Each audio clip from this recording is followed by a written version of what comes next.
I was standing by the ornate champagne fountain at Denver's prestigious Riverside Country Club when the bride lifted her crystal flute toward the glittering chandelier and declared to the entire reception, "Here's to leaving yesterday's news where it belongs, in the past." The room erupted in laughter and applause, as if she'd just delivered the most brilliant toast of the evening. What they didn't know was that while she was busy making me her punchline, my phone was buzzing with notifications that would transform her cruel joke into the most ironic statement of her wedding night. Because sometimes yesterday's news becomes tomorrow's headlines in ways you never see coming.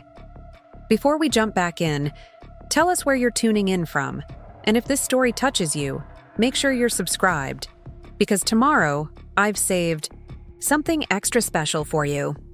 My name is Emma Richardson, and 3 years ago, I was a different person entirely. I worked as a senior marketing coordinator at Henderson & Associates, a mid-sized advertising firm in downtown Denver, pulling in a comfortable salary that paid for my one-bedroom apartment in Capitol Hill and weekend trips to the mountains. On paper, my life looked perfectly ordinary, perfectly safe, and perfectly predictable. I had been dating Michael Thompson for 4 years, a certified public accountant who worked at Morrison Financial Group, and we had settled into that comfortable routine that so many couples mistake for contentment. Michael was the kind of man who planned everything 3 months in advance, who kept his socks organized by color, and who believed that success meant climbing a predetermined ladder, one careful rung at a time. He was reliable, steady, and completely convinced that the path to happiness involved following established rules and avoiding unnecessary risks. For years, I had convinced myself that his stability was exactly what I needed, that his cautious approach to life would balance out my more impulsive tendencies. But something had been stirring inside me for months, a restless energy that I couldn't quite name or ignore. It started small, a dissatisfaction with the marketing campaigns I was creating, a growing awareness that the brands I was promoting didn't align with my values, a nagging feeling that I was sleepwalking through my own life. I found myself staying up late, scrolling through articles about entrepreneurs who had left corporate jobs to pursue their passions, women who had built companies from nothing more than an idea and an unshakable belief in themselves.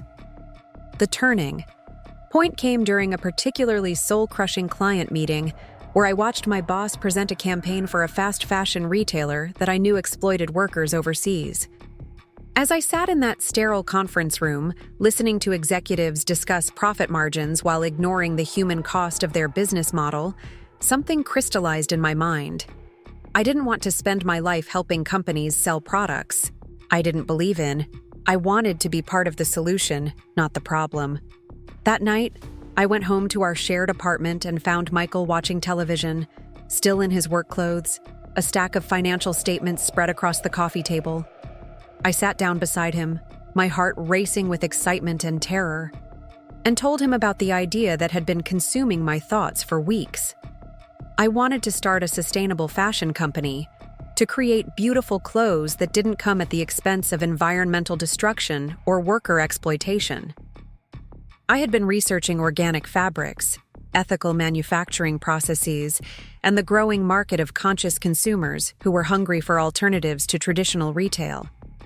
Michael listened with the patient expression he reserved for what he considered my more fanciful ideas, the same look he gave me when I suggested we take a spontaneous weekend trip or try a new restaurant outside our usual rotation. When I finished explaining my vision, he set down his papers and turned to face me fully, his expression serious and slightly condescending.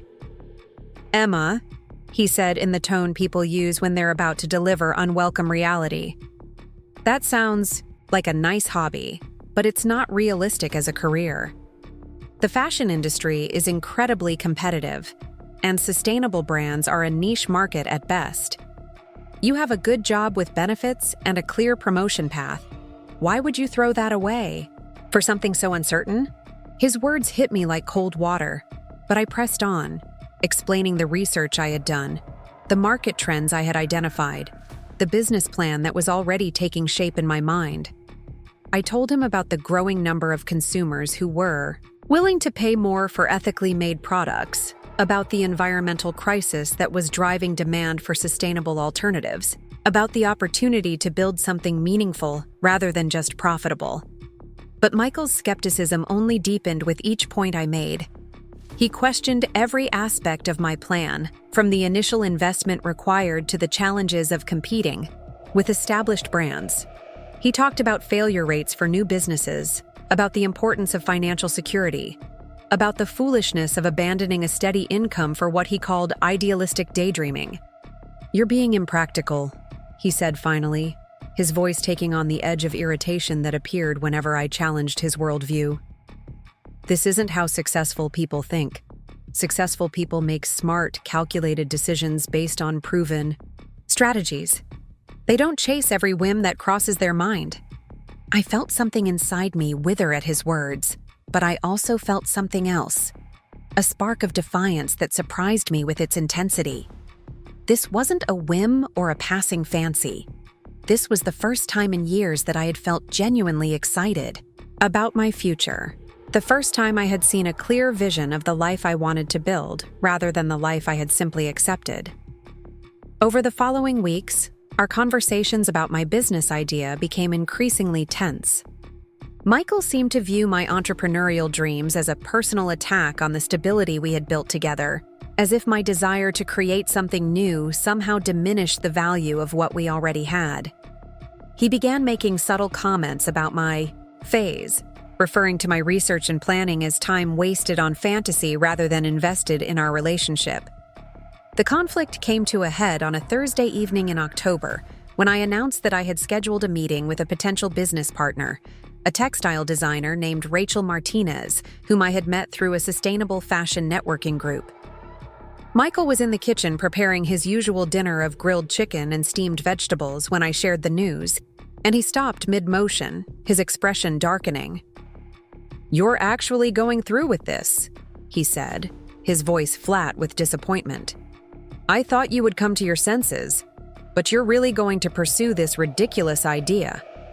The word ridiculous landed like a slap, and I felt years of swallowed dreams and compromised ambitions rise up in my throat. "It's not ridiculous," I said, my voice shaking with a mixture of hurt and anger. "It's my life, and it's what I want to do with it. I thought you would want to support me, not tear me down." Michael turned to face me fully, his expression colder than I had ever seen it. "Support you in what? Destroying everything we've built together? Throwing away financial security for some fantasy about changing the world through clothing? That's not support, Emma. That's enabling self-destructive behavior." The accusation stung because part of me was terrified that he might be right, that I was indeed being reckless and naive. But a larger part of me recognized that his fears were not about my potential failure. They were about his own fear of change, his need to maintain a predictable world where success was measured in steady paychecks and conventional milestones. "I'm not asking you to quit your job," I said, trying to keep my voice level. "I'm asking you to believe in me enough to let me try." Preparing and narrating this story took us a lot of time, so if you are enjoying it, subscribe to our channel. It means a lot to us. Now back to the story. "This is important to me, Michael. This is who I want to become." He shook his head slowly, his expression a mixture of pity and frustration. "This isn't who you are, Emma. This is some midlife crisis fantasy that's going to end in disappointment and debt." The woman I fell in love with was practical and grounded. She understood the importance of building a stable life. His words revealed something that I had been trying to ignore for months. Michael hadn't fallen in love with who I was, but with who he thought I should be. He had constructed an image of me that fit neatly into his vision of the future, and any deviation from that image felt like betrayal to him. That night, I lay awake staring at the ceiling while Michael slept peacefully beside me, and I realized that I was facing a choice that would define the rest of my life. I could continue to be the version of myself that made him comfortable, the safe and predictable Emma who colored within the lines and never questioned the status quo. Or I could honor the voice inside me that was demanding something more, something authentic, something that felt like truth. The decision, when it finally came, felt both inevitable and terrifying. I gave my notice at Henderson and Associates on a Monday morning in November, much to the shock of my colleagues and the fury of Michael. He accused me of selfishness, of immaturity, of throwing away everything we had worked toward together. But as I cleaned out my desk and said goodbye to a job that had never truly fulfilled me, I felt something I hadn't experienced in years, the exhilarating terror of stepping into an unknown future that was entirely my own to create. Michael's reaction to my career change marked the beginning of the end of our relationship, though it took several more months for both of us to admit it. He began staying later at the office, coming home with barely concealed resentment that seemed to grow stronger with each passing day. Our conversations became stilted and careful, as if we were navigating around an explosive device that might detonate at any moment. Meanwhile, I threw myself into building Verde threads with an intensity that surprised even me. I spent my days researching sustainable fabrics, connecting with ethical manufacturers, and developing designs that balanced environmental responsibility with commercial appeal.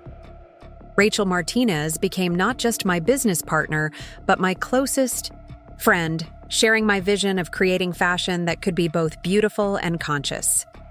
The early days were exhausting and exhilarating in equal measure. I worked from our dining room table, surrounded by fabric samples and business plans, sustained by coffee and the growing conviction that I was finally doing what I was meant to do. But Michael's disapproval cast a shadow over every small victory, every promising lead, every sign that my ridiculous idea might actually have merit. The final confrontation came on a cold February evening, when I announced that I had secured our first major client meeting with a boutique in Boulder that was interested in carrying Verde Threads pieces. Instead of celebrating with me, Michael stared at me across our small living room with an expression of resigned disappointment. "This has to stop," he said quietly. "I can't watch you destroy your life anymore. I can't pretend to support something that I know is going to end in disaster."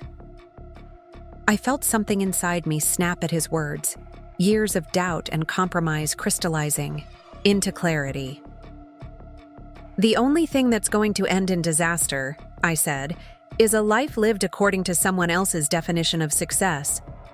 I'd rather fail at something I believe in than succeed at something that makes me feel dead inside."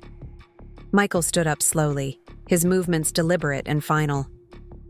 "Then I guess we want different things from life," he said. "I want security and stability. You want some impossible dream that's going to leave you with nothing." He packed a bag that night and moved in with his brother, leaving behind only a note that accused me of choosing fantasy over reality, selfishness over partnership. I found myself alone in our apartment, surrounded by the remnants of a relationship that had slowly suffocated under the weight of incompatible dreams. The months that followed were some of the hardest of my life, but also some of the most transformative. Without Michael's constant skepticism undermining my confidence, I discovered reserves of determination and creativity that I hadn't known I possessed. Verde Threads began to take shape, not just as a business concept, but as a living manifestation of my values and vision. 6 months after Michael left, I received an elegant cream-colored invitation in the mail that made my stomach drop to the floor. Michael Thompson and Ashley Bennett requested the pleasure of my company at their wedding ceremony at the Riverside Country Club. I stared at the invitation for a long time, trying to process the fact that the man who had shared my bed for 4 years was marrying someone else barely 6 months after leaving me.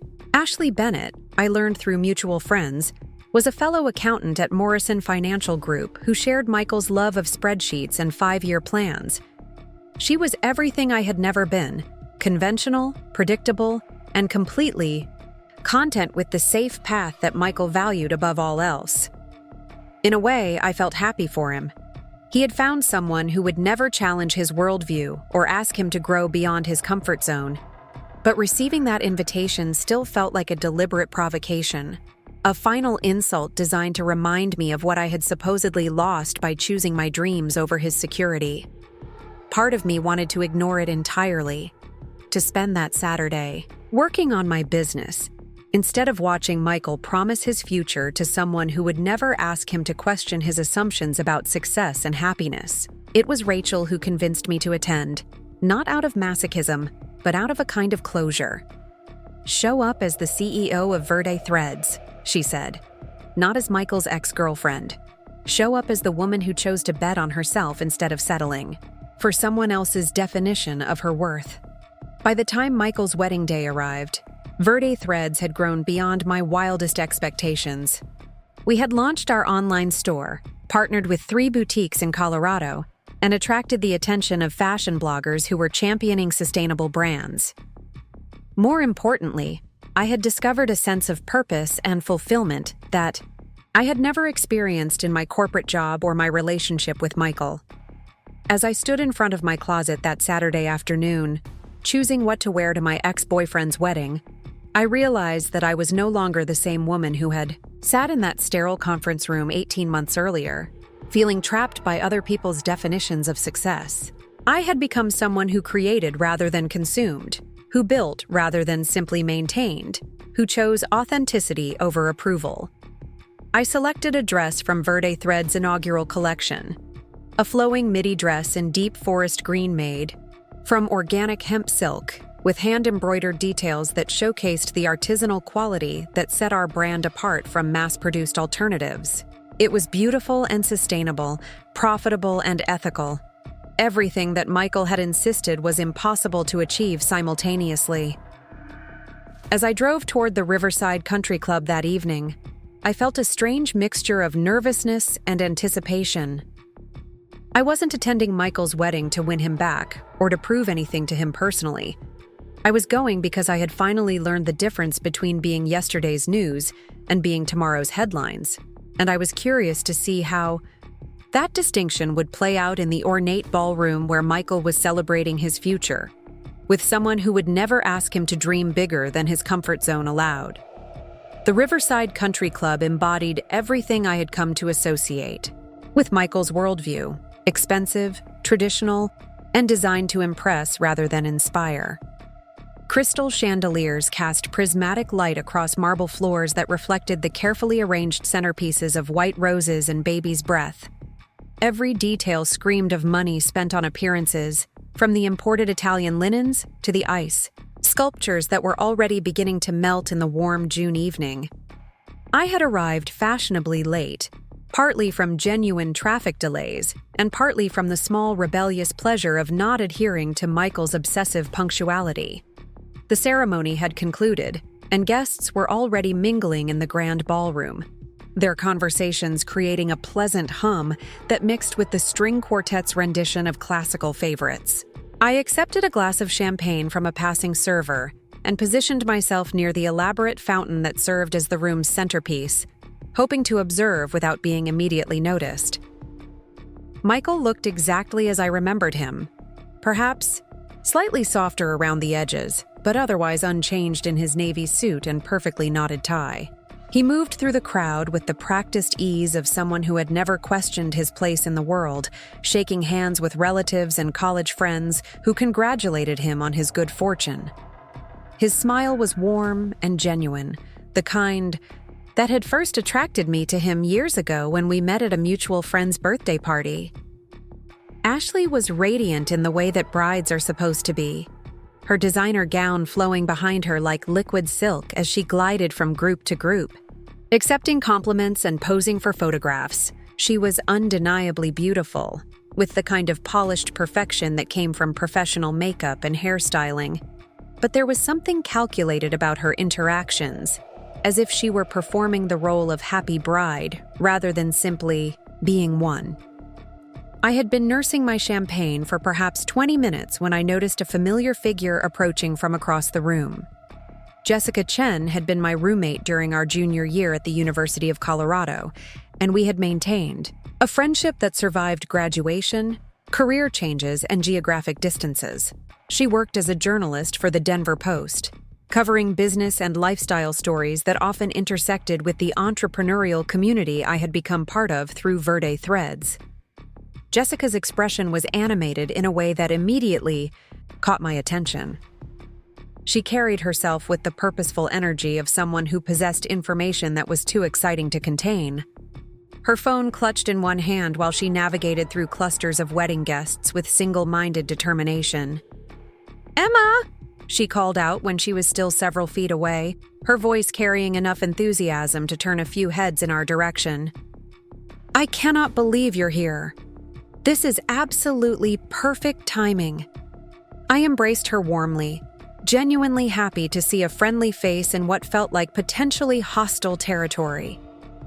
Jessica had always been the kind of person who threw herself completely into whatever captured her interest, whether it was investigative journalism, rock climbing, or supporting her friends' ambitious ventures.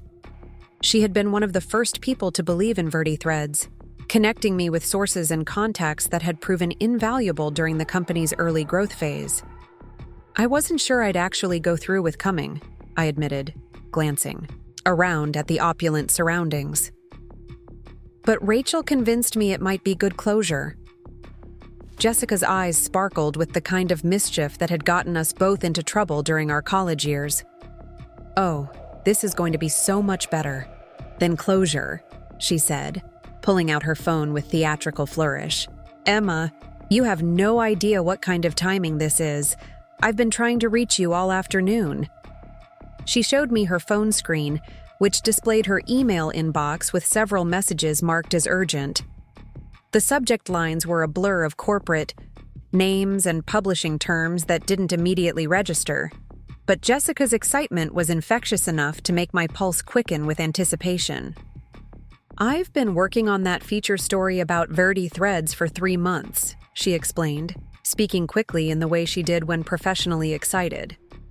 "You know, the piece about young entrepreneurs disrupting traditional industries? Well, it was supposed to run next month, but my editor just bumped it up to tomorrow's Sunday edition because of some breaking news that came in today." My stomach fluttered with a mixture of nervousness and curiosity. Jessica had been following VertiThreads' growth for her story, conducting interviews with me, Rachel, and several of our early customers about the sustainable fashion movement. It was the kind of exposure that could transform a small startup into a recognized brand. But it also felt terrifyingly public after months of working in relative obscurity. "What kind of breaking news?" I asked, though part of me wasn't sure. I wanted to know the answer. Jessica's grin widened as she scrolled through her phone to find what she was looking for. "The kind that makes you the lead story instead of just a featured business. Emma, Nordstrom called your office today. They want to carry VertiThreads in 50 stores nationwide. The initial order is worth over $2 million. The words hit me like a physical shock, and I felt my champagne glass wobble in my suddenly unsteady hand.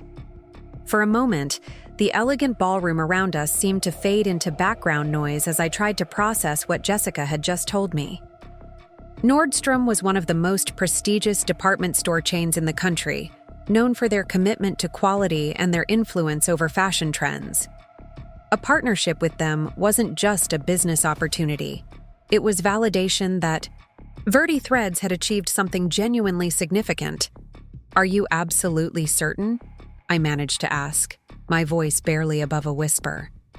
Jessica nodded emphatically, her expression mixing professional pride with personal joy for my success. "I have confirmation from 3 separate sources, including Nordstrom's press office. They're making the announcement Monday morning, but they wanted to give your team the weekend to prepare for the media attention. Emma, this is huge. This is the kind of deal that transforms a startup into a major player overnight." I felt tears threatening at the corners of my eyes, not from sadness, but from the overwhelming relief of vindication.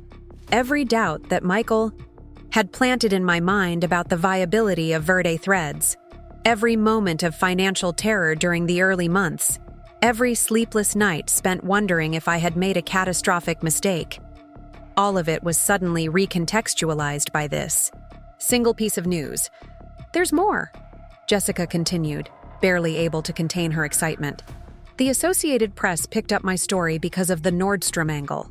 By tomorrow morning, Verde Threads is going to be featured in newspapers across the country as an example of how sustainable fashion is disrupting the retail industry. You're going to be tomorrow's headline, Emma. Literally. The irony of the timing was not lost on me. While I stood in the ballroom where my ex-boyfriend was celebrating his marriage to someone who represented everything safe and conventional, my business was achieving the kind of success that most entrepreneurs only dream about. The juxtaposition felt almost fictional in its perfect dramatic timing. Jessica must have noticed my emotional reaction because she placed a steadying hand on my arm. "Are you okay? I know this is a lot to process, especially here of all places." I nodded, taking a deep breath to center myself. "I'm just trying to wrap my head around it. 6 months ago, Michael was telling me that Verde Threads was an unrealistic fantasy that would end in disaster. And now you're about to become one of the most successful young entrepreneurs in Colorado," Jessica finished for me. "Emma, you should be incredibly proud of what you've built. This isn't luck or timing. This is the result of your vision and hard work paying off in exactly the way you believed it would." As if summoned by our conversation, I noticed Michael approaching from across the room, his expression curious as he observed Jessica and me in what was clearly an intense discussion. He had always been uncomfortable with Jessica, perhaps because she represented the part of my life that existed independently of his influence, the friendships and ambitions that reminded him that I was more than just his girlfriend. "Emma," he said as he reached us, his voice carrying the careful politeness of someone navigating potentially awkward social territory. "I wasn't sure you would actually come tonight." There was something in his tone that suggested he viewed my presence as either an act of courage or foolishness, though he was too well-mannered to specify which. He nodded politely to Jessica, whom he remembered from our college days, though their interactions had always been somewhat strained. "Congratulations on your wedding," I replied, matching his formal tone. "Everything looks beautiful." Michael's eyes moved between Jessica and me, clearly sensing that he had interrupted something significant. "Thank you. Ashley put a lot of work into planning tonight. She has excellent taste in these kinds of details." The comment felt loaded with implication, a subtle suggestion that Ashley possessed organizational skills and aesthetic judgment that I had perhaps lacked during our relationship. It was the kind of passive-aggressive observation that Michael specialized in, designed to make a point without direct confrontation. Jessica, who had never been one to tolerate Michael's subtle condescension, stepped slightly closer to me in a gesture of solidarity. "Emma was just telling me about some exciting developments with her company," she said, her journalistic instincts clearly recognizing an opportunity to observe Michael's reaction to news of my success. Michael's expression shifted almost imperceptibly, a tightening around his eyes that suggested he was preparing himself to hear about some small business milestone that he would need to acknowledge politely while privately dismissing as insignificant. It was the same expression he had worn when I told him about Verde Threads' first online sale, or our initial boutique partnership. Pleased enough to avoid seeming unsupportive, but skeptical enough to maintain his position that my business was more hobby than career. "Oh?" he said, his tone carefully neutral. "How are things going with the clothing line?" The casual dismissal implicit in clothing line rather than company or business was typical Michael, a linguistic choice designed to minimize the significance of what I had built. But for the first time since our relationship ended, his subtle undermining felt powerless to affect me. I had actual results now, measurable success that existed independently of his approval or validation. Before I could respond, Jessica's phone buzzed with an incoming call. She glanced at the screen and her eyes widened with excitement. "Emma, this is my editor. He's probably calling about the story placement for tomorrow." She looked apologetically. Between Michael and me, "I need to take this, but don't go anywhere. We have so much more to talk about." As Jessica stepped away to answer her call, I found myself alone with Michael for the first time since he had packed his bags and moved out of our apartment. The moment felt surreal, standing in the ballroom where he was celebrating his new marriage while I processed news that validated every decision I had made since he left. "You look good," Michael said, and there was something in his voice that sounded almost wistful. Different, but good. More confident, maybe. I studied his face, looking for signs of the man I had once planned to build a life with. He seemed smaller somehow, not physically, but energetically, as if the safe choices he had made had somehow diminished rather than strengthened him. "Thank you. I feel different. More myself, if that makes sense." Michael nodded slowly, though I wasn't sure he truly understood what I meant. "I hope things are working out for you with the business. I know it was important to you." The past tense stung slightly. Was important rather than is important, as if my entrepreneurial dreams were something I had outgrown or abandoned, rather than something I was actively succeeding at.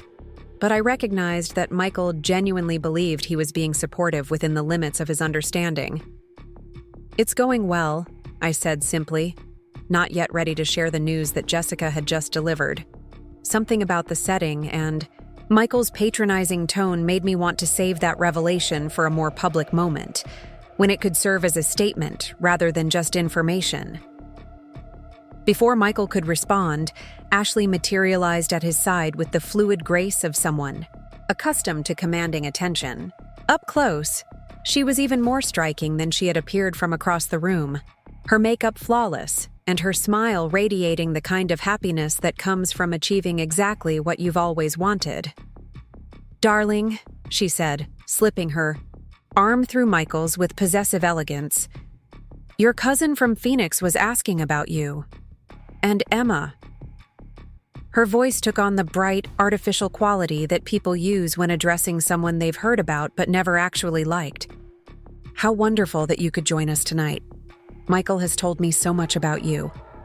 The emphasis she placed on certain words suggested that what Michael had told her was not entirely flattering, though she was far too polished to say anything directly insulting. Instead, she radiated the kind of confident superiority that comes from believing you've won a competition that the other person didn't even know they were participating in. "Congratulations on your marriage," I replied, matching her saccharine tone. "You make a lovely couple." Ashley beamed as if I had just confirmed something she had never doubted. "Thank you. We're so excited to start this new chapter together. Michael is such a wonderful man, so stable and dependable. I feel so lucky to have found someone who shares my values about building a secure future." The comment was clearly designed to emphasize the contrast between her practical approach to relationships and what she perceived as my impractical approach to life. It was a subtle but unmistakable assertion that she had succeeded where I had failed, that she had been smart enough to appreciate Michael's conventional virtues, while I had been foolish enough to want something more. I felt a familiar flash of irritation at the implicit criticism, but it was followed immediately by something unexpected: amusement. Ashley's need to establish her superiority over Michael's ex-girlfriend revealed an insecurity that undermined the confidence she was trying to project. A truly secure woman wouldn't need to make such pointed comparisons, especially on her wedding day. "Security is definitely important," I agreed, allowing a slight smile to play at the corners of my mouth. Though I've learned that there are different kinds of security. Some people find it in following conventional paths, and others find it in building something entirely their own. Ashley's eyes narrowed slightly, as if she were trying to determine whether my comment contained a hidden insult. Michael looked uncomfortable with the subtext of our exchange, clearly recognizing that both women were engaging in the kind of verbal sparring that he had always found exhausting. "Well," Ashley said, her voice maintaining its bright tone despite the slight edge that had crept in, "I suppose we all have to find what works for us. Some approaches are more practical than others, of course." Before I could respond to what was clearly intended as a final judgment on my life choices, Jessica returned from her phone call with an expression of barely contained excitement. She looked between the three of us, clearly sensing the tension, but too professionally focused to be deterred by social awkwardness. "Emma," she said, her voice vibrating with anticipation. "That was my editor. The story is definitely running tomorrow, and it's going to be the lead business feature. But that's not even the best part." She paused dramatically, her eyes sparkling with mischief. "He just heard from the Associated Press that 3 major networks want to interview you next week about the sustainable fashion trend. This is about to become a national story." The words hung in the air like a challenge, transforming the elegant ballroom into a stage where different definitions of success were about to be publicly weighed and measured. Ashley's confident smile faltered slightly as she processed what Jessica had just announced, while Michael's expression shifted from polite interest to genuine surprise. I felt a surge of gratitude toward Jessica for her impeccable timing and her obvious pleasure in delivering news that would complicate Ashley's narrative about practical choices and conventional wisdom. This was the moment I had been unconsciously waiting for since receiving the wedding invitation. Not revenge exactly, but validation that choosing the difficult path had led somewhere worthwhile. "That's incredible, Jessica," I said, my voice steady despite the adrenaline coursing through my system. "Thank you for all your support with the story." Ashley looked between Jessica and me with an expression that was rapidly shifting from condescension to confusion. "I'm sorry," she said, her voice losing some of its artificial brightness. "But what exactly are we talking about? What kind of story?" Jessica smiled with the professional pleasure of someone who had just recognized a perfect news angle developing in real time. "Emma's company, Verde Threads, just landed a major partnership with Nordstrom. She's about to become one of the most prominent young entrepreneurs in sustainable fashion. The story's running in tomorrow's paper, but it looks like it's going to get picked up nationally." Michael's face went through a series of expressions: surprise, calculation, and something that might have been regret. He had always prided himself on his ability to assess business opportunities and market trends, and Jessica's announcement clearly suggested that his evaluation of Verde Threads had been drastically incorrect. Ashley, meanwhile, was struggling to process information that didn't fit into her understanding of how the world worked. In her worldview, people who made impractical choices faced predictable consequences, while people who made sensible choices were rewarded with security and success. The idea that someone could achieve significant success by rejecting conventional wisdom clearly challenged fundamental assumptions about how life was supposed to work. That's wonderful," Ashley managed, though her voice lacked the enthusiasm that such news would normally warrant. "I had no idea that your little business had grown so much."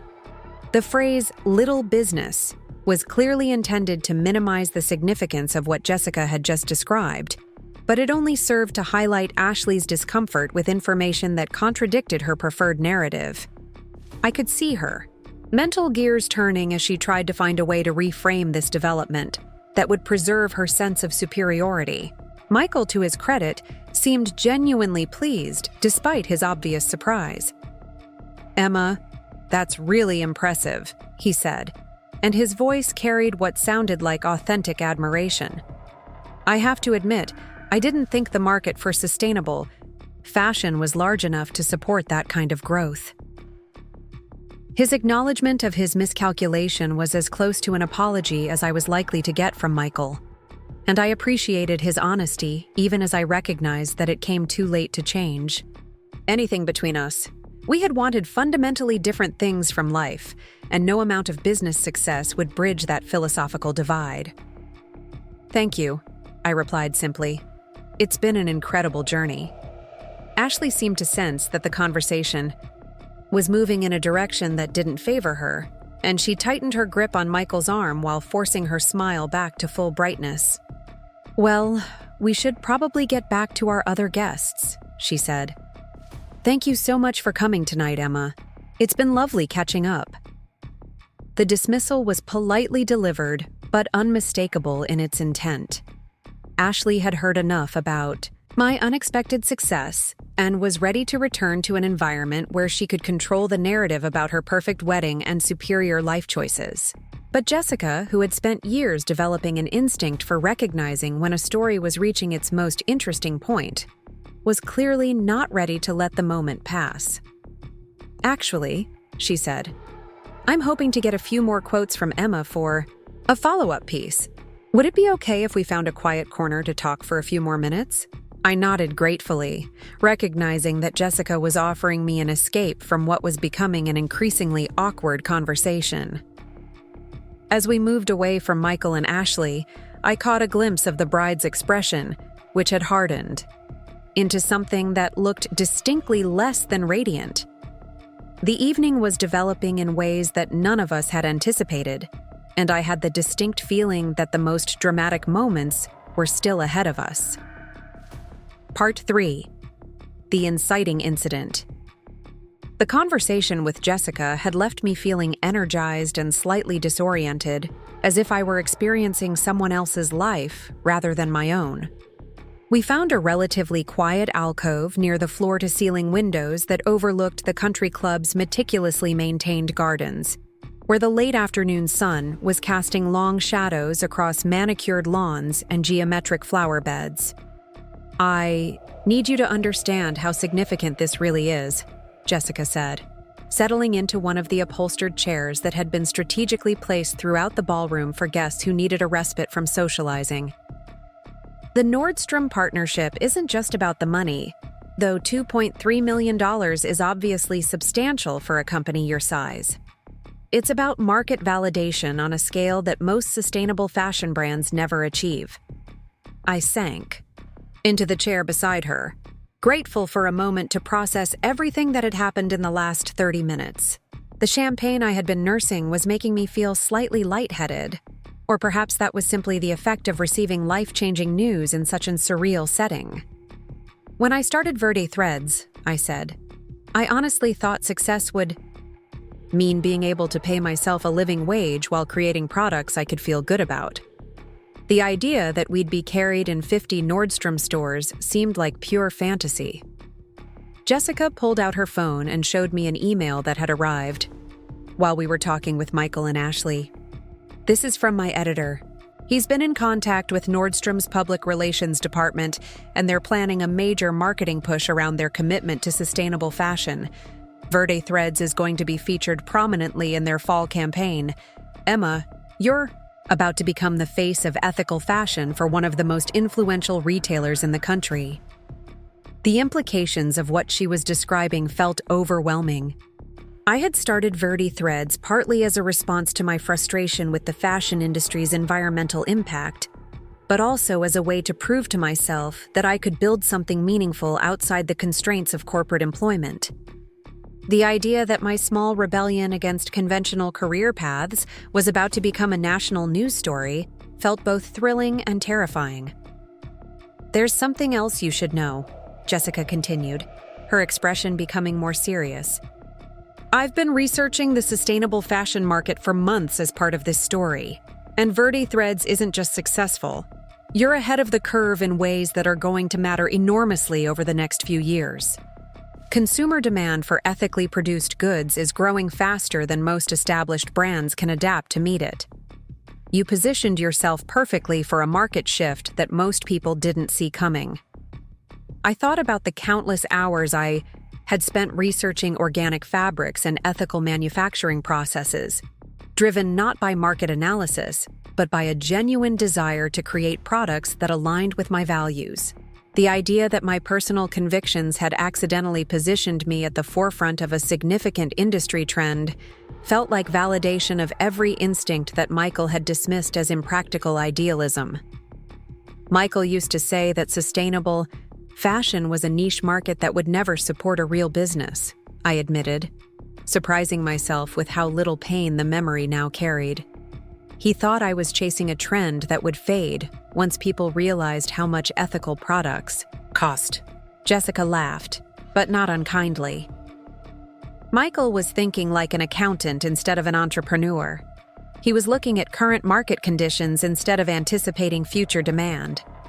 The most successful businesses are usually built by people who see opportunities that others miss because they're too focused on maintaining the status quo.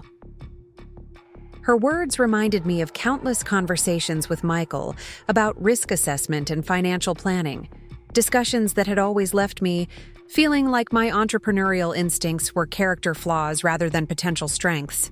It was strange to realize how much his skepticism had undermined my confidence, even as I continued to move forward with Verdi threads, despite his disapproval.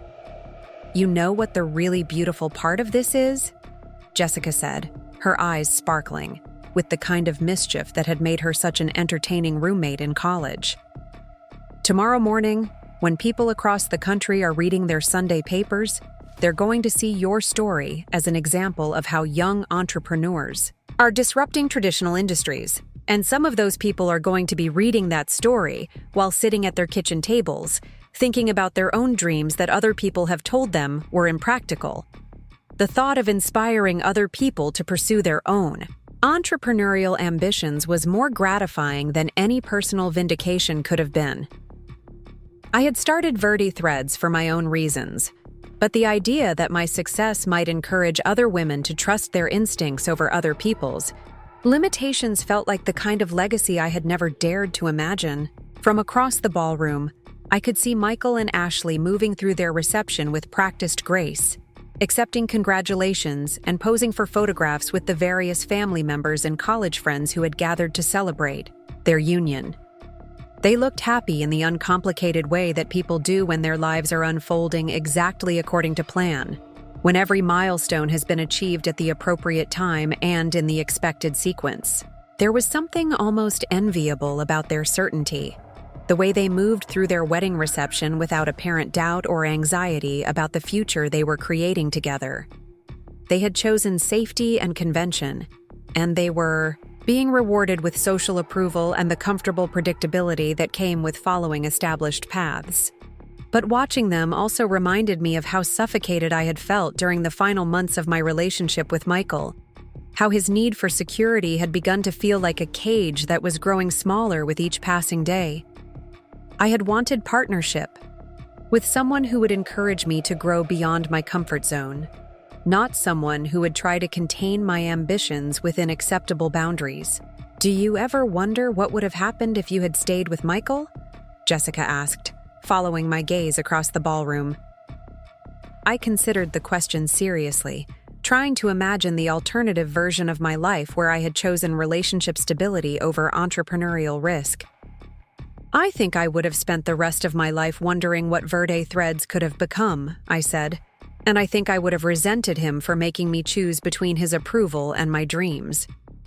Jessica nodded thoughtfully. "Some people are meant to be together because they want the same things from life. But sometimes people are meant to separate because they want different things, and neither version of happiness is wrong." Her observation felt particularly relevant as I watched Ashley lean into Michael with obvious contentment, clearly thrilled to be celebrating the achievement of exactly what she had always wanted. There was no reason to judge her choices, or to assume that her conventional approach to success was inferior to my unconventional one. We simply had different definitions of fulfillment and different tolerance levels for uncertainty. "I should probably think about leaving soon," I said, though part of me was curious to see how the evening would continue to unfold. "I have a lot of phone calls to make tonight, and I suspect tomorrow is going to be intense once the story runs." Jessica checked her phone and grinned. "Actually, you might want to stick around for the toasts. I have a feeling this evening is about to get even more interesting." Before I could ask what she meant, I noticed a commotion near the head table where Michael and Ashley were seated with their wedding party. Ashley had stood up and was tapping her champagne flute with her fork, the crystal making a clear, bell-like sound that gradually drew the attention of everyone in the ballroom.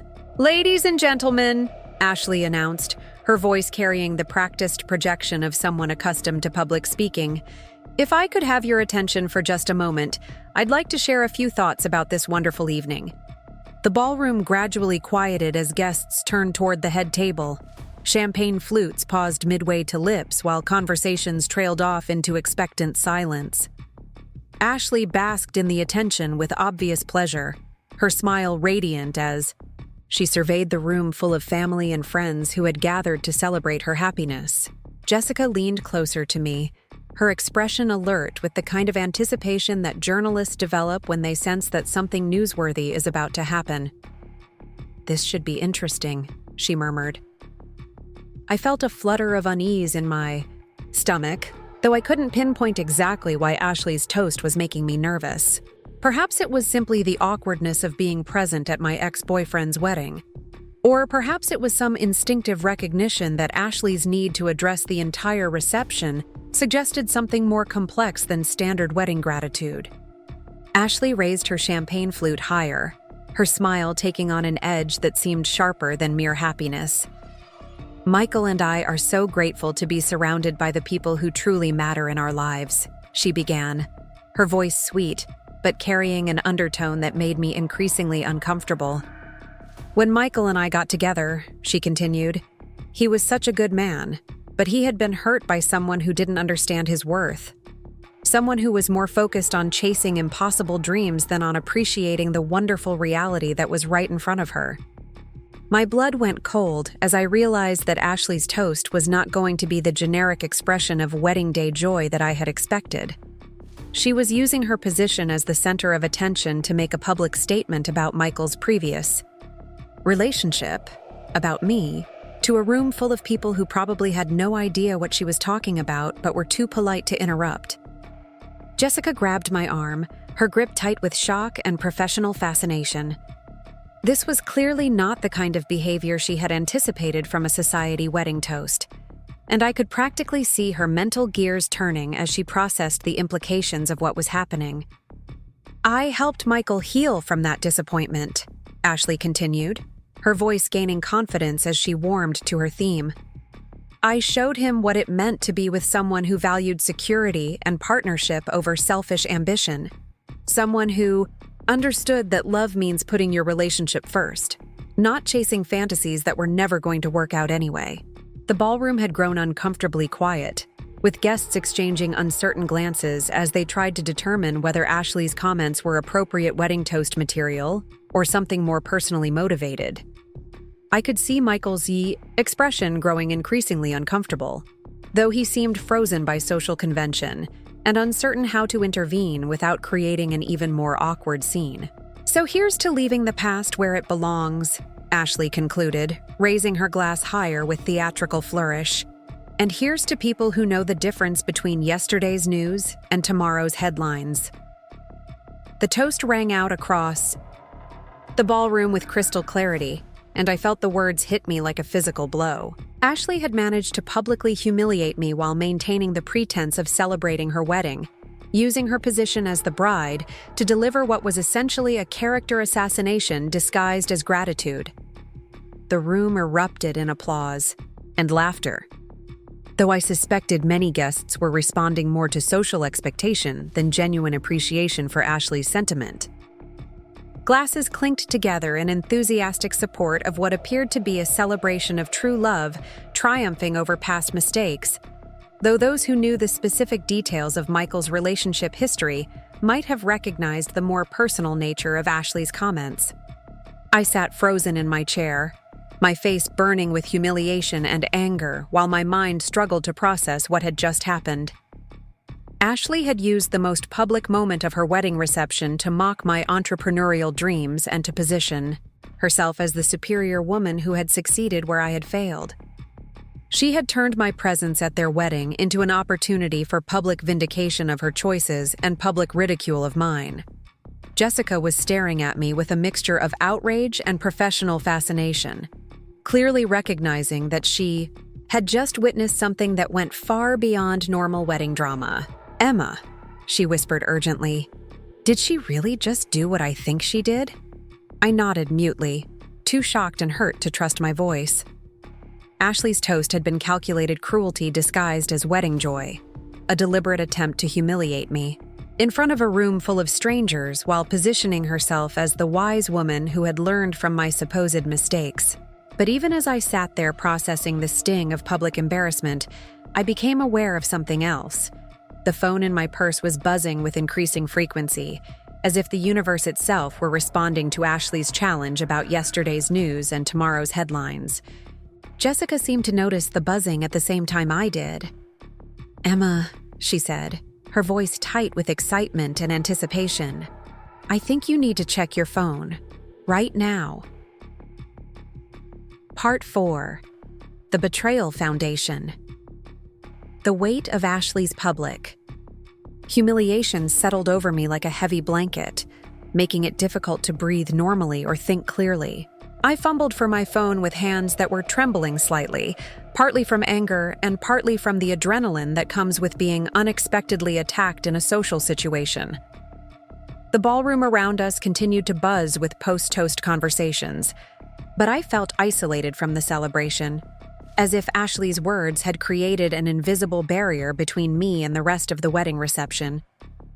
My phone screen was lit up with notifications, missed calls, text messages, and email alerts that seemed to multiply even as I watched. The first call was from Rachel, my business partner, and her voicemail was brief but urgent. "Emma, call me immediately. Something incredible just happened with Verdi Threads. I don't want to leave details in a message, but this changes everything."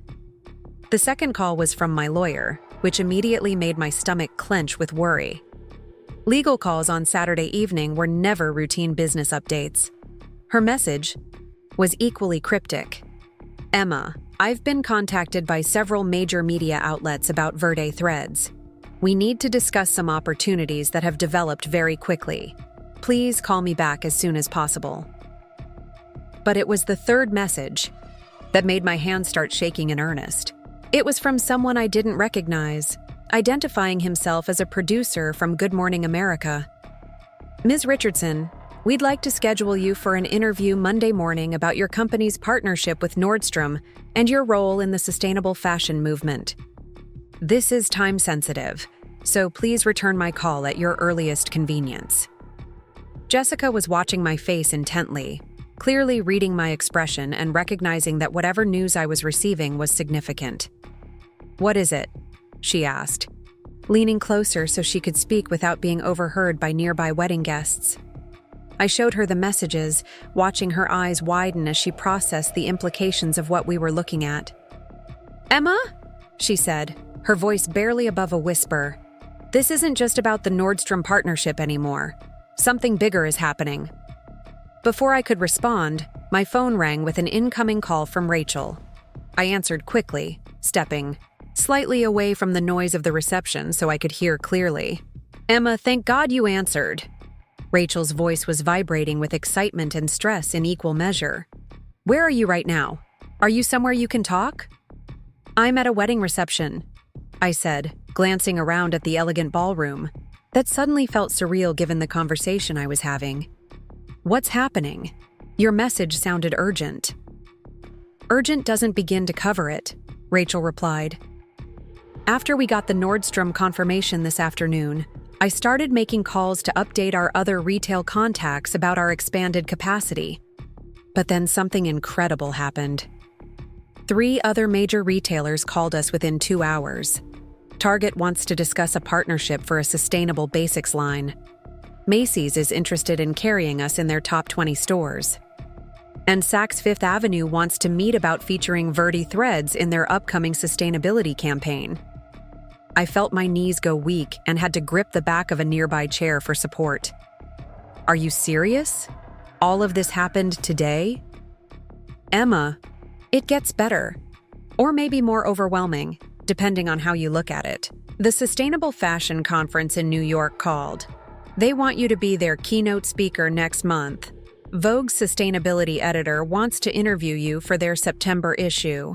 And 3 different investors have reached out about potential partnerships for international expansion." The information was coming so fast that I could barely process it, each piece of news more extraordinary than the last. 6 months ago, I had been working from my dining room table, hoping to sell enough pieces to cover my basic expenses. The conversation with Rachel had to be cut short as wedding guests began moving around us, making it impossible to continue, discussing business matters that required privacy and focus. I promised to call her back within the hour and tucked my phone away. though the constant stream of notifications continued to make it buzz against my palm like an impatient heartbeat. Jessica had been watching my face throughout the brief conversation, and her expression had shifted from curiosity to something approaching professional hunger.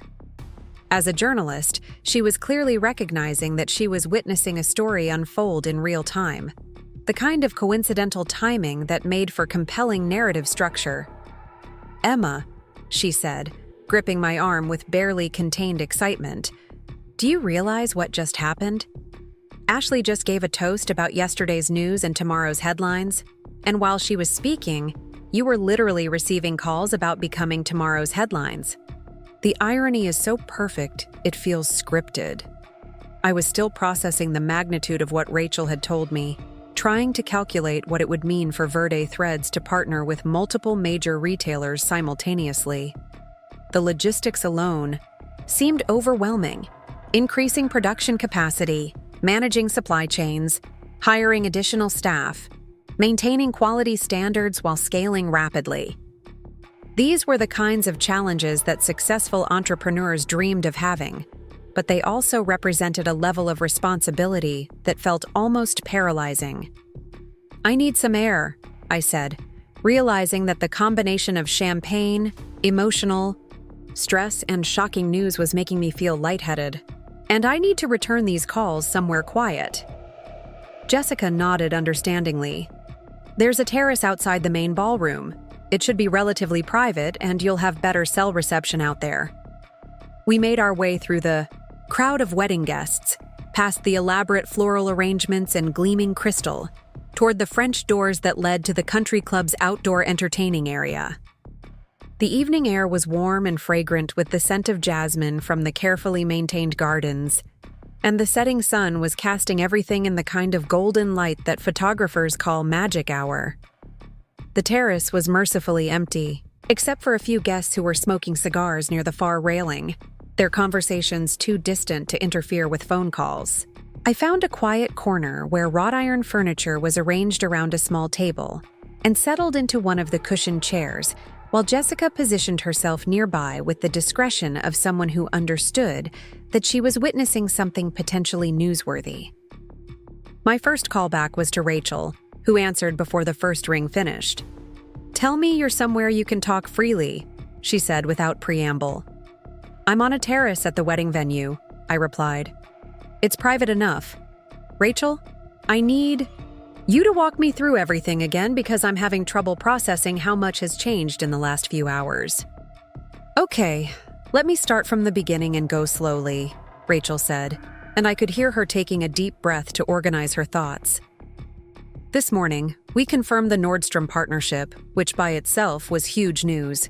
$2.3 million in initial orders, 50 stores nationwide, prominent placement in their fall marketing campaign. That alone would have been the biggest thing to happen to Verde Threads since we started." I nodded, even though she couldn't see me, trying to ground myself in the familiar sound of her voice and the logical progression of her explanation. Rachel had always been the more organized one in our partnership, the person who could break down complex situations into manageable components. "But then," she continued, "something unexpected happened.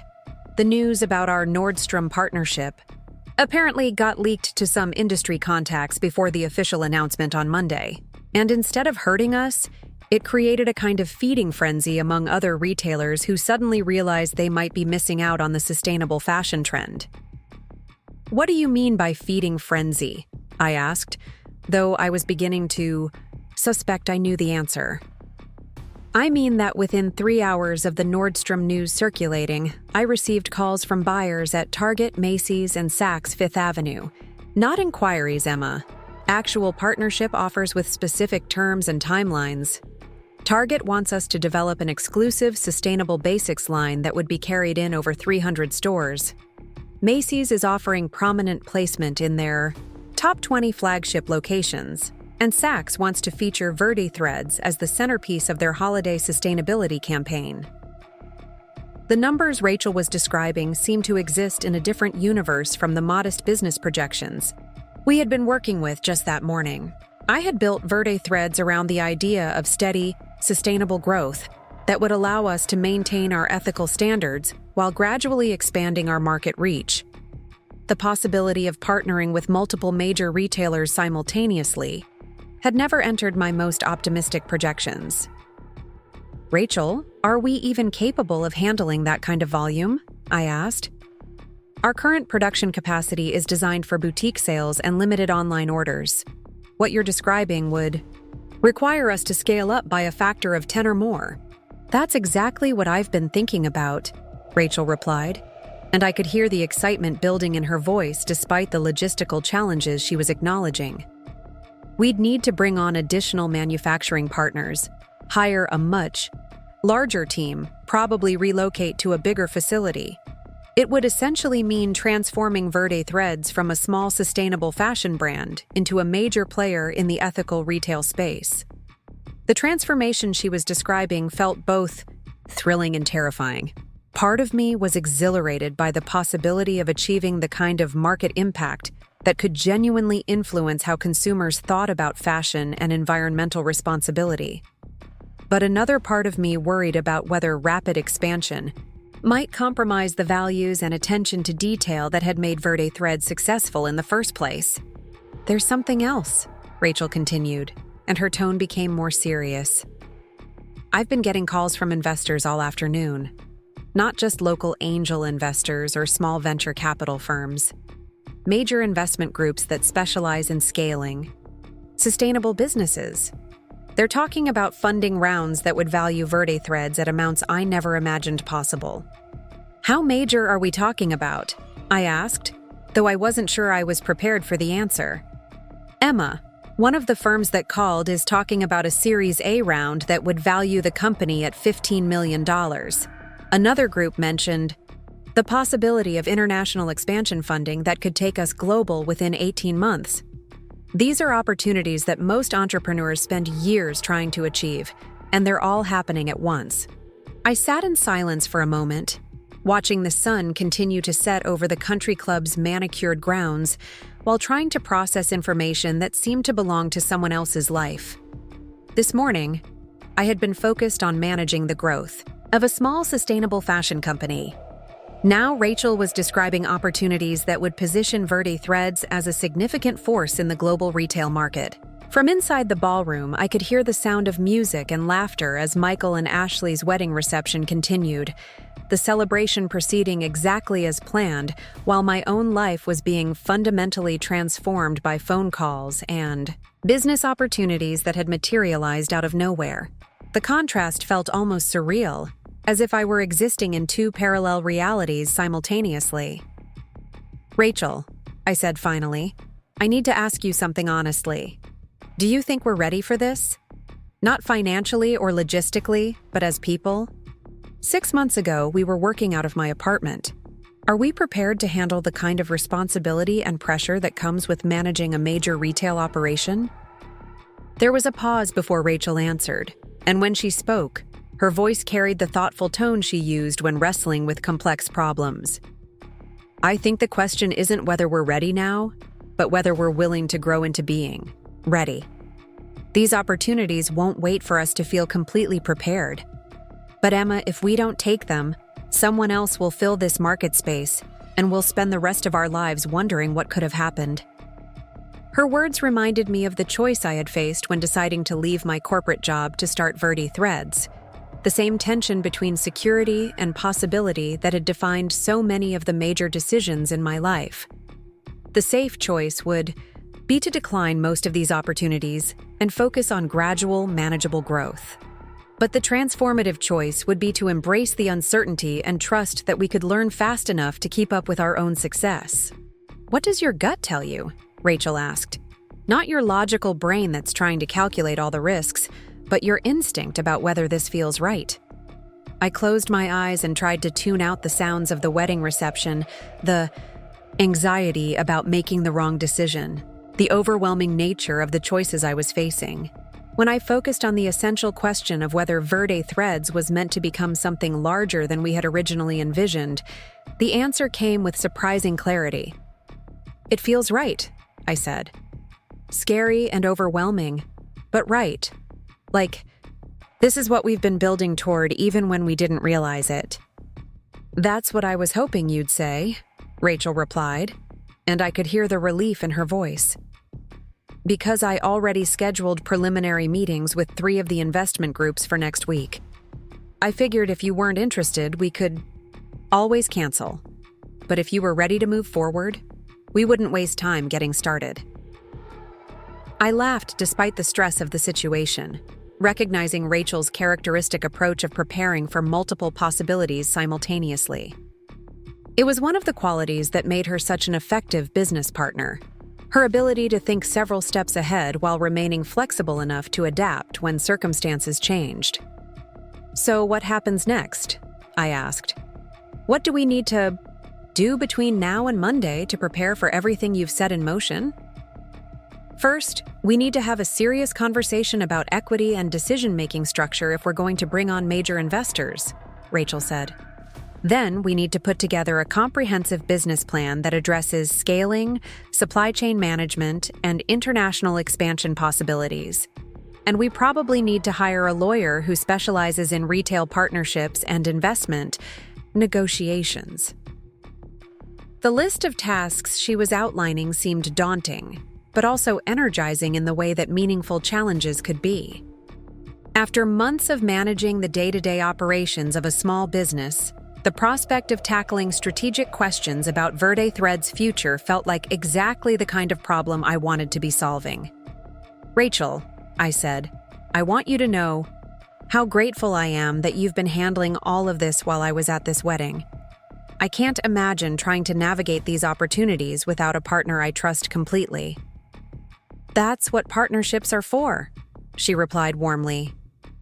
Besides, you would have done the same thing for me. And Emma, there's one more thing I need to tell you. Something that makes all of this even more significant. What is it? I asked, though I wasn't sure I could handle any more surprising. News. I got a call from the mayor's office about an hour ago. They want to present you with the Young Entrepreneur Award at next month's Chamber of Commerce dinner. Apparently, Verde Threads is being recognized as one of the most innovative small businesses in Colorado, and they want to use your success story to encourage other women to start their own companies. The honor Rachel was describing felt overwhelming in its significance, not because of the award itself, but because of what it represented about how my business had grown beyond my personal ambitions to become something that could inspire other people. When I had started Verde Threads, my goals had been entirely focused on creating products I could believe in and proving to myself that I could succeed as an entrepreneur. The idea that my journey might encourage other women to pursue their own business dreams had never occurred to me, but it felt like the most meaningful outcome I could have imagined. As Rachel and I finished our conversation and began making plans for the intensive week ahead, I became aware that the sounds from the wedding reception had changed. The dinner service seemed to have concluded, and I could hear the beginning of what sounded like dancing and more casual socializing. Through the French doors, I could see guests moving around the ballroom with the relaxed energy that typically marked the transition from formal wedding ceremony to party atmosphere. Jessica, who had been sitting nearby with the patient attention of someone accustomed to waiting for important phone calls to conclude, looked up from her own phone with an expression of barely contained excitement. "Emma," she said, "I've been getting messages from my editor while you were talking to Rachel. The story about Verde Threads is getting picked up by more outlets than we initially expected. It's not just going to run in the Denver Post tomorrow. The Associated Press is distributing it nationally, and it looks like it's going to appear in newspapers across the country." The news felt like the capstone on an evening that had already exceeded my capacity for processing unexpected developments. In the space of a few hours, I had gone from being a wedding guest hoping to avoid awkward conversations with my ex-boyfriend to being someone whose business success was about to become a national news story. "Jessica," I said, "I need to ask you something as a friend, not just as a journalist. Do you think I'm ready for the kind of attention this is going to bring? I've never been interviewed by national media, Never had to represent my company on that kind of stage. Jessica considered the question with the seriousness it deserved, understanding that I was asking about more than just media training or public speaking skills. "Emma," she said finally, "I've watched you build Verde Threads from an idea into a successful business while dealing with skepticism, financial stress, and a relationship that ended because your partner couldn't support your dreams. If you can handle all of that and still create something that major retailers want to partner with, you can handle answering questions about your success." Her confidence in my ability to manage the challenges ahead was reassuring, but I also recognized that the next few weeks were going to test me in ways I had never experienced. Building a business in relative obscurity was entirely different from operating under public scrutiny, and the stakes were much higher when every decision could potentially affect not just my own livelihood, but the livelihoods of the employees and partners who would be depending on Verde Thread's continued success. From inside the ballroom, I could hear the sound of Ashley's laughter rising above the general noise of the reception, bright and confident in the way that suggested she was thoroughly enjoying her wedding celebration. The sound reminded me that I was still technically a guest at her and Michael's wedding, though the evening had taken such an unexpected turn that my original reason for attending seemed almost irrelevant now. I should probably go back inside. "For a few more minutes," I said to Jessica. "It would be rude to disappear completely without saying goodbye to Michael, regardless of how awkward the situation has become." Jessica nodded understandingly, though her expression suggested that she was anticipating the possibility of additional drama before the evening concluded. "Do you want me to come with you, or would you prefer to handle whatever happens next privately?" I considered her offer, recognizing that having a journalist present might either complicate or simplify whatever interaction I might have with Michael and Ashley. Ultimately, I decided that some conversations were better conducted without an audience, even a friendly one. "I think I should handle this alone," I said. "But thank you for everything tonight, Jessica. Your support and professional excitement about Verde Threads has meant more to me than you probably realize." As I made my way back toward the French doors that led into the ballroom, I felt a strange sense of completion, as if the evening had provided exactly the kind of closure I had been seeking without realizing it. I had come to Michael's wedding carrying some residual doubt about whether I had made the right choice in prioritizing my business over our relationship. Now, I was leaving with absolute certainty that following my entrepreneurial instincts had led me toward a future that was more fulfilling and meaningful than any compromise could have provided. The ballroom was warm and bright after the cooler air of the terrace, filled with the sounds of celebration and the visual richness of an expensive wedding reception in full swing. Couples were dancing to music provided by a live band, while other guests clustered around the bar or gathered in small groups to catch up with friends and family members they rarely saw.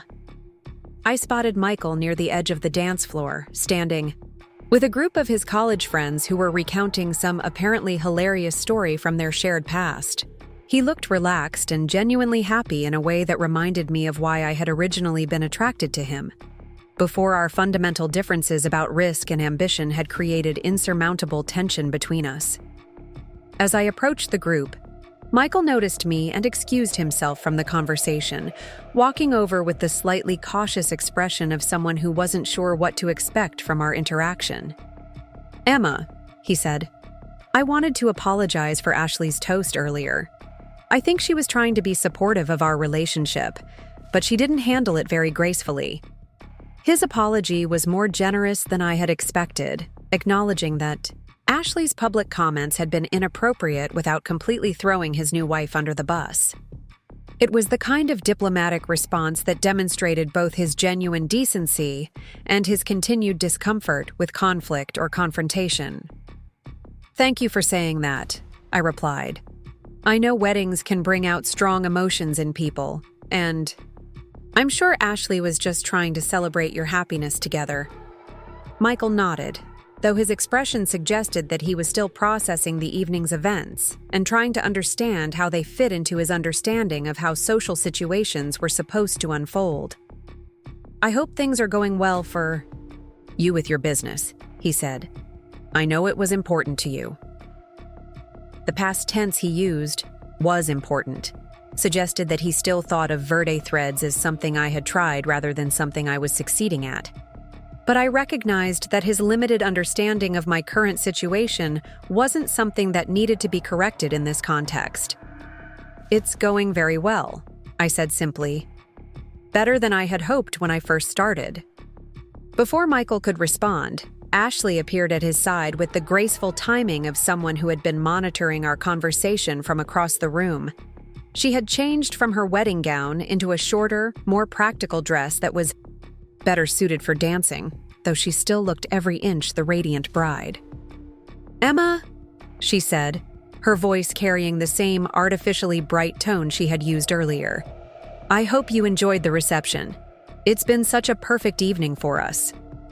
There was something in her emphasis on us that felt territorial, a subtle reminder that this was her celebration and I was merely a tolerated guest.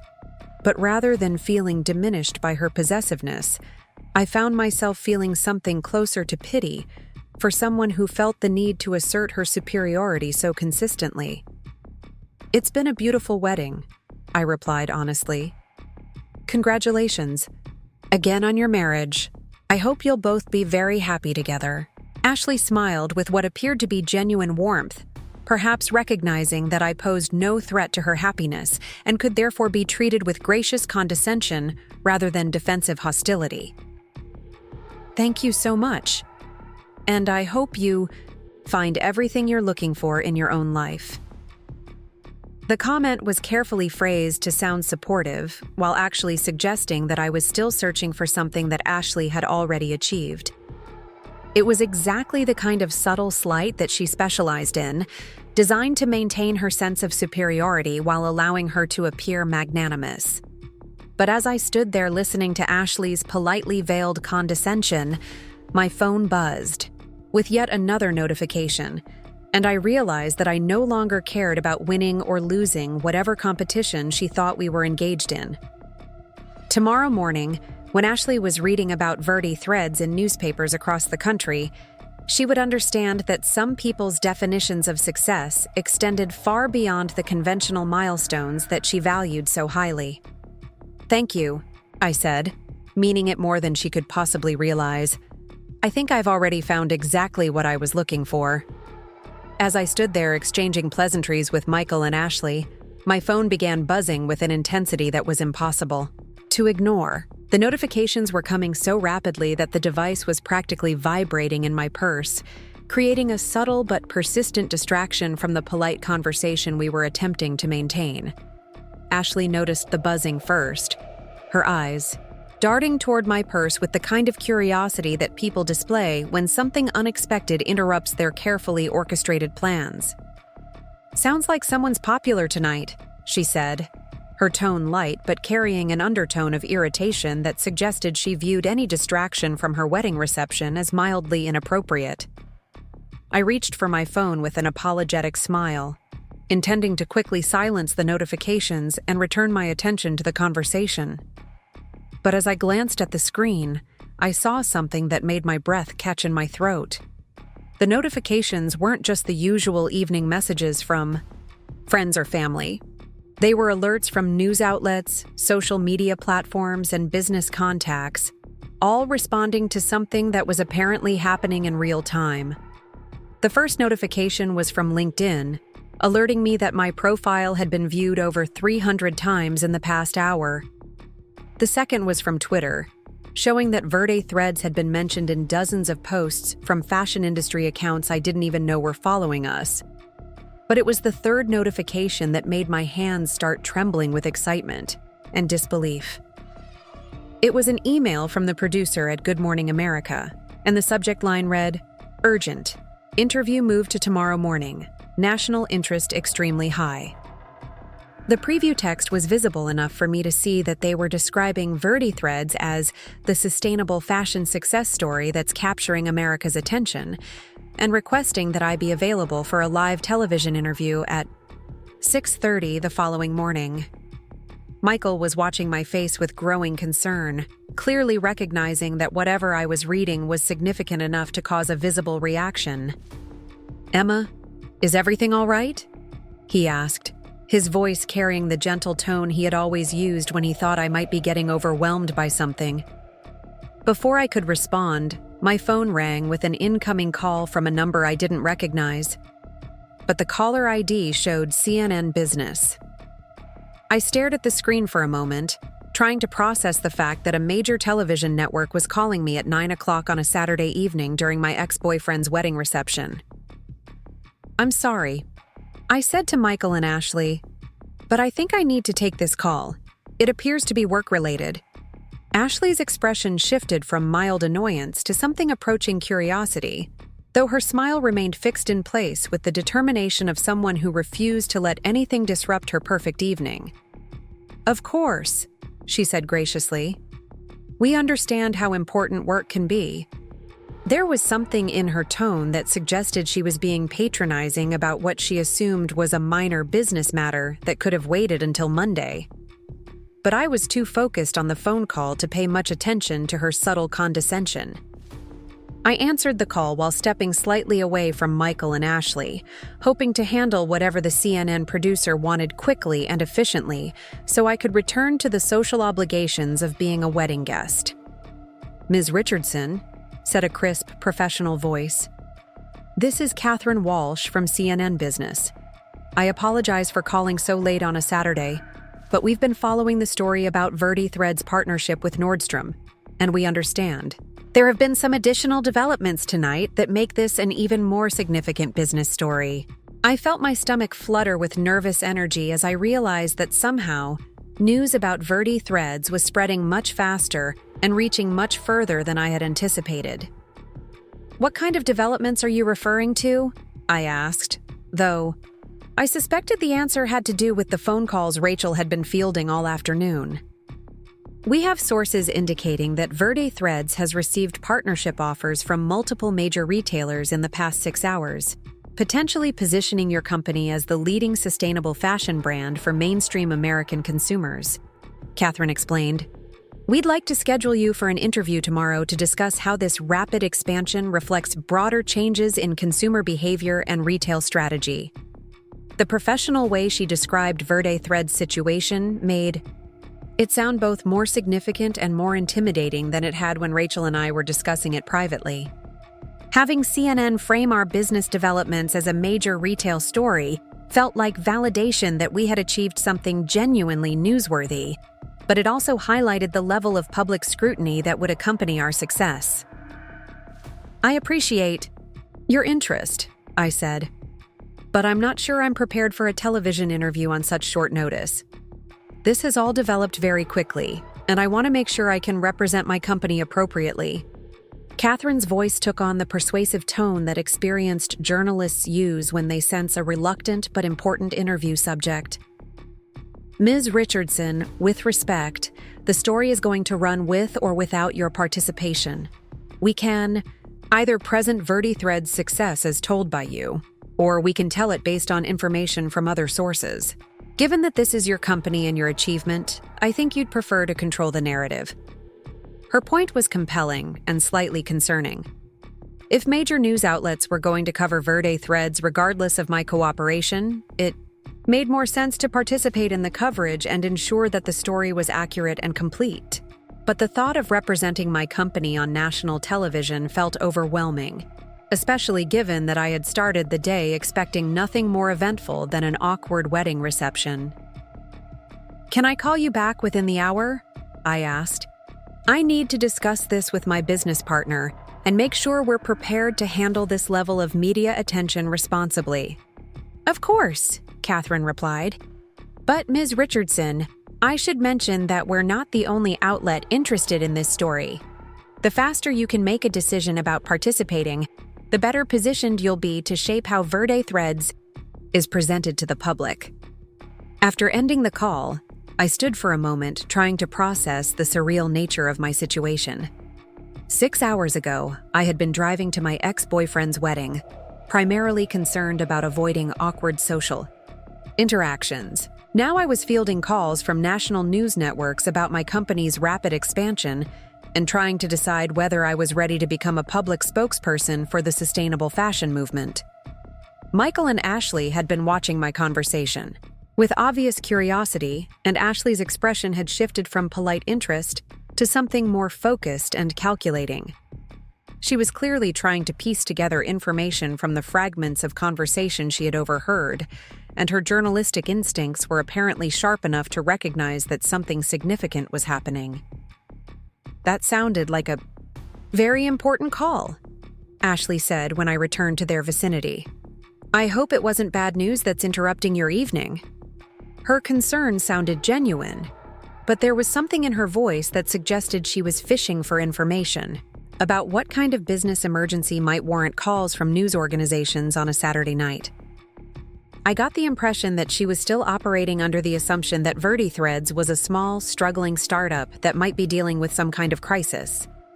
"Actually," I said, feeling a strange surge of confidence, "it was quite good news. It seems that my company has attracted some unexpected media attention." Before either Michael or Ashley could respond, my phone buzzed with a text message from Jessica, who had apparently returned to the ballroom while I was on the terrace handling phone calls. Her message was brief but urgent. "Emma, you need to see what's happening on social media right now. VertiThreads is trending on Twitter. This is bigger than we realized." I opened Twitter on my phone and immediately saw what Jessica was referring to. VertiThreads was indeed trending, with hundreds of posts from fashion bloggers, business journalists, and sustainability advocates discussing our partnerships with major retailers. The conversation had apparently started with Jessica's original story about the Nordstrom deal, but it had quickly expanded to include speculation about what our success meant for the sustainable fashion industry as a whole. One tweet from a prominent fashion journalist read, "VertiThreads proving that sustainable fashion can compete with fast fashion on scale and style. This is the disruption the industry needed." Another, from a business reporter I recognized from financial news programs, said, "Emma Richardson's VertiThreads story is exactly what American entrepreneurship looks like in 2024. Watch this company closely." But it was a third tweet that made my heart race with excitement and terror in equal measure. It was from the official Nordstrom account, and it read, "Proud to announce our partnership with the VertiThreads, pioneering the future of sustainable fashion. Innovation meets responsibility. Sustainable fashion, modern future of retail." The fact that Nordstrom was publicly announcing our partnership on social media meant that the news was officially public. And VertiThreads was now committed to delivering on the promises we had made about scaling our production and maintaining our quality standards. There was no going back to being a small private company operating under the radar. Ashley had been trying to read my phone screen over my shoulder, and her expression was shifting from curiosity to something that looked increasingly like concern. "Emma," she said, "what exactly is happening with your business? You seem to be getting an unusual amount of attention for a Saturday evening." The question gave me an opportunity to explain what was happening, but I found myself hesitating about how much information to share. Part of me wanted to be gracious and modest, to downplay the significance of what was occurring, so as not to overshadow Ashley's wedding celebration. But another part of me remembered her toast from earlier in the evening, her public dismissal of my choices, and her characterization of my entrepreneurial dreams as impractical fantasies. "It appears that VertiThreads has attracted the interest of several major retailers," I said carefully. "We're still processing all the details, but it looks like we'll be expanding our operations significantly in the coming months." Michael's eyebrows rose with genuine surprise and what looked like admiration. "Emma, that's incredible," he said, his voice carrying none of the skepticism that had characterized his attitude toward my business plans during our relationship. I had no idea VertiThreads had grown to the point where major retailers would be interested. His acknowledgement of my success felt vindicating in a way I hadn't expected. For so long, Michael's doubt about Verde Threads had been one of the voices in my head, questioning whether I was making reasonable decisions or chasing unrealistic dreams. Hearing him express genuine respect for what I had achieved felt like closure on a chapter of self-doubt that had persisted even after our relationship ended. Ashley, however, was looking increasingly uncomfortable as she processed the implications of what I was describing. Her wedding toast had been predicated on the assumption that my entrepreneurial ambitions were misguided fantasies that had prevented me from appreciating the stability that Michael offered. Learning that those same ambitions were now attracting national media attention and major corporate partnerships clearly challenged her understanding of how the evening was supposed to unfold. "That's wonderful," she said, though her voice lacked the enthusiasm that such news would normally warrant. "I'm sure it must be very exciting to see your little project growing." The phrase, "little project," was clearly intended to minimize the significance of what I had described, but it only served to highlight Ashley's discomfort with information that contradicted her preferred narrative about my life choices. I could see her mentally scrambling to find a way to reframe Verde Thread's success that would preserve her sense of superiority and vindicate her earlier public comments about yesterday's news and tomorrow's headlines. Before I could respond to Ashley's comment, Jessica appeared at my elbow with an expression of barely contained excitement and a phone in her hand that was displaying what appeared to be a news website. "Emma," she said, speaking quickly in the way she did when professionally excited, "you need to see this right now. The Associated Press story just went live, and it's already been picked up by major newspapers across the country. Verde Threads is going to be front-page business news in tomorrow's Sunday editions from New York to Los Angeles." She handed me her phone, and I found myself staring at a headline that read, "Colorado Entrepreneur's Sustainable Fashion Company lands major retail partnerships, signals industry shift toward ethical manufacturing." Below the headline was a photo of me from Verde Thread's website, along with images of some of our signature pieces and quotes from retail industry analysts discussing the significance of our partnerships. The article described Verde Threads as a prime example of how young entrepreneurs are disrupting traditional industries by prioritizing environmental responsibility without sacrificing commercial viability. It quoted the Nordstrom buyer who had initiated our partnership, praising our innovative approach to sustainable design and manufacturing that proves eco-friendly fashion can compete with fast fashion on both style and accessibility. But it was the final paragraph of the article that made my hands start shaking with the magnitude of what was happening. It read, "Richardson's success with Verde Threads reflects a broader shift in consumer preferences toward brands that align with their values. Industry analysts predict that sustainable fashion companies like Verde Threads will increasingly challenge established retailers to reconsider their environmental practices or risk losing market share to more ethically conscious competitors." Jessica was watching my face as I read, clearly enjoying my reaction to seeing Verde Threads described in such significant terms by a major news organization. "Emma," she said, "this isn't just a business story anymore. You've become a symbol of how entrepreneurship can drive social change. That's why everyone wants to interview you." Ashley had been trying to read the article over my shoulder, and her expression was becoming increasingly strained as she processed the scope of the media coverage that Verde Threads was receiving.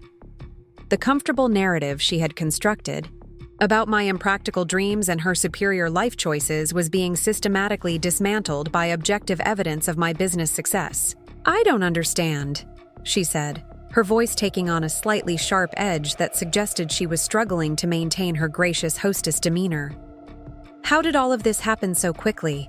This morning you were just running a small clothing business, and now you're claiming to be some kind of major entrepreneur?" The accusation implicit in claiming to be revealed Ashley's difficulty accepting that my success was genuine rather than exaggerated or fabricated. She seemed to be looking for some explanation that would allow her to dismiss Verde Threads' achievements as less significant than they appeared. Michael was watching the exchange between Ashley and me with obvious discomfort, clearly recognizing that his new wife was handling the situation with less grace than the occasion demanded. "Ashley," he said gently, "I think Emma is just sharing good news about her business. We should be happy for her success." His intervention was diplomatic, but insufficient to address the underlying tension that Ashley's toast had created and that the evening's developments had exacerbated. Ashley had publicly positioned herself as the practical woman who had succeeded where I had failed, and learning that my supposed failure was actually extraordinary success clearly threatened her sense of identity and superiority. "Of course, I'm happy for any success Emma has achieved," Ashley said, her voice tight with the effort of maintaining politeness. "I just think it's important to keep things in perspective. Media attention doesn't necessarily translate to long-term business viability."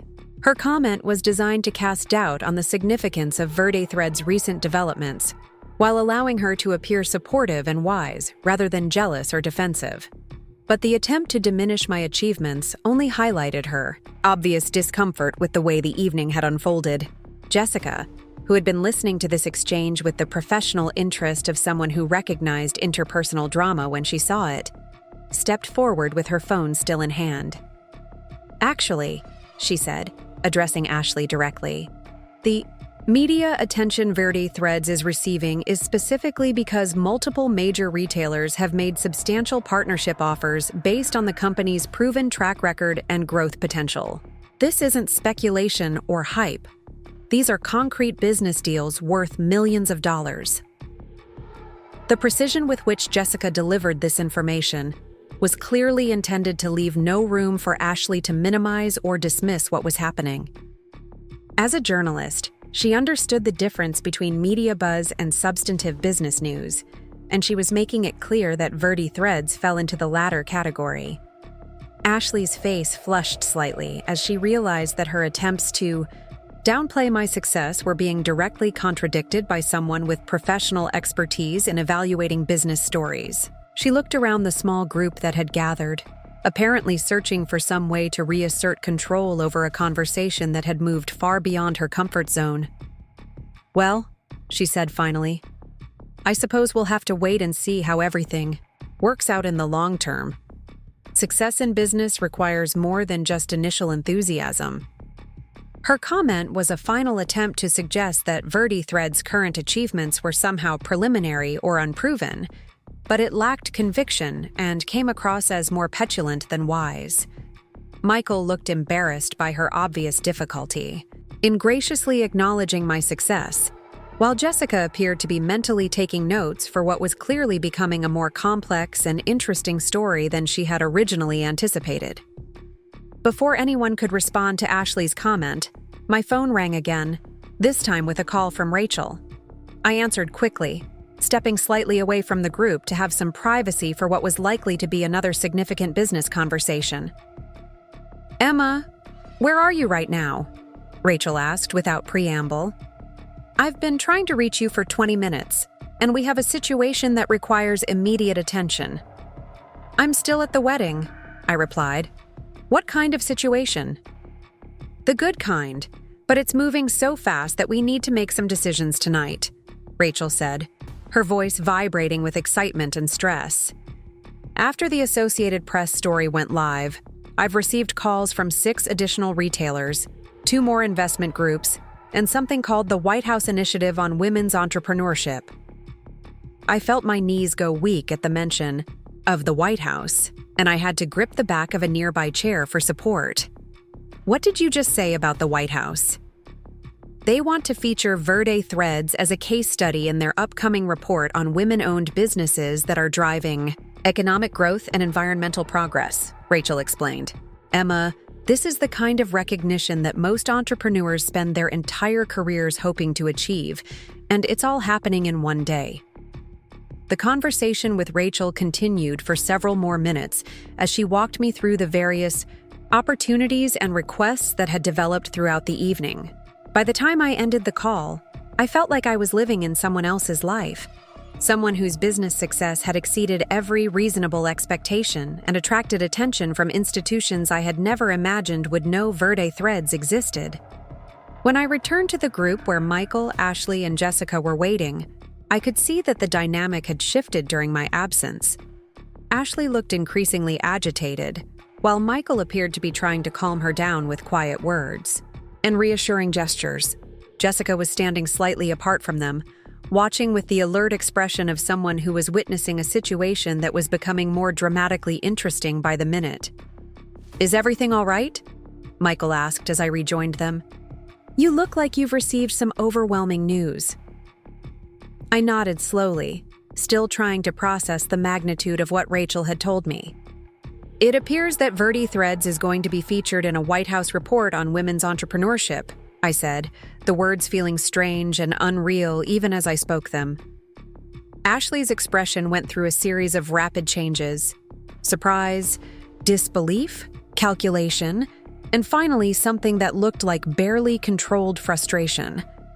The news about White House recognition was impossible to minimize or dismiss, and it clearly represented a level of achievement that challenged every assumption she had made about my life choices and their consequences.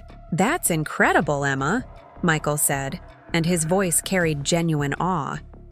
"I mean, truly incredible. You've built something really significant." His acknowledgement felt like the final piece of validation I had been unconsciously seeking since our relationship ended. Michael's opinion no longer determined my self-worth, but hearing him recognize that my entrepreneurial instincts had led to genuine success provided a sense of closure that I hadn't realized I needed. Ashley, however, was clearly struggling to find a response that would allow her to maintain her composure while processing information that completely contradicted the narrative she had constructed about my life.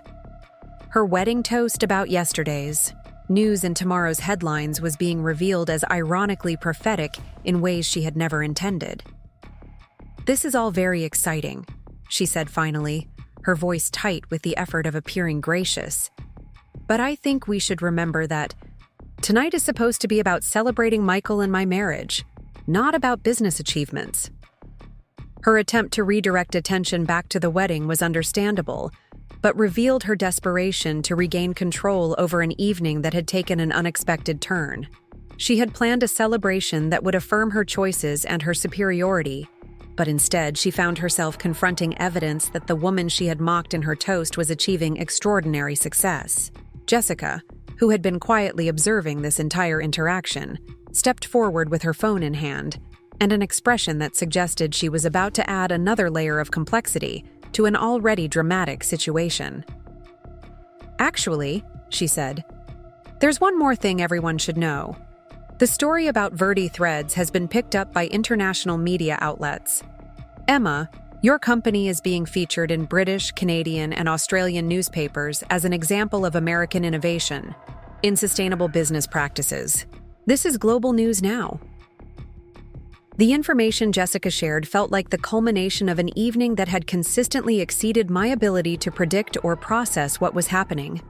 Verde Threads had evolved from a small sustainable fashion company to an internationally recognized symbol of entrepreneurial success and environmental responsibility, all within the span of a few hours. Ashley looked around the group with an expression of complete bewilderment, clearly overwhelmed by the scope of achievements that contradicted everything she thought she understood about success, practicality, and the consequences of choosing unconventional paths.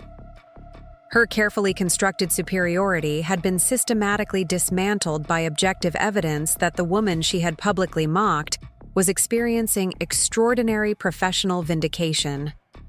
Michael was watching his new wife with obvious concern, recognizing that she was struggling to handle information that challenged her fundamental assumptions about how life was supposed to work.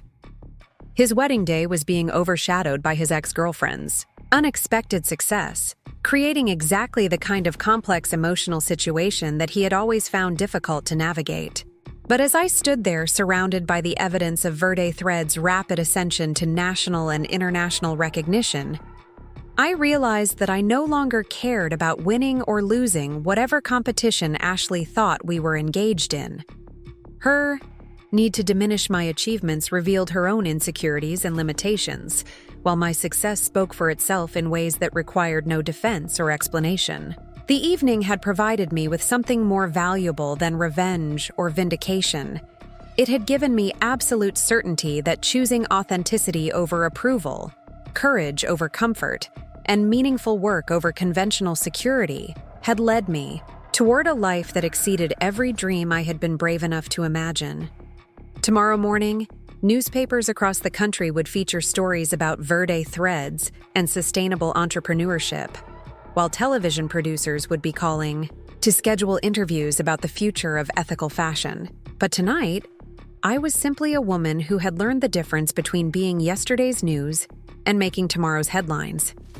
And that knowledge felt like the most valuable achievement of all. Up next, you've got 2 more standout stories right on your screen.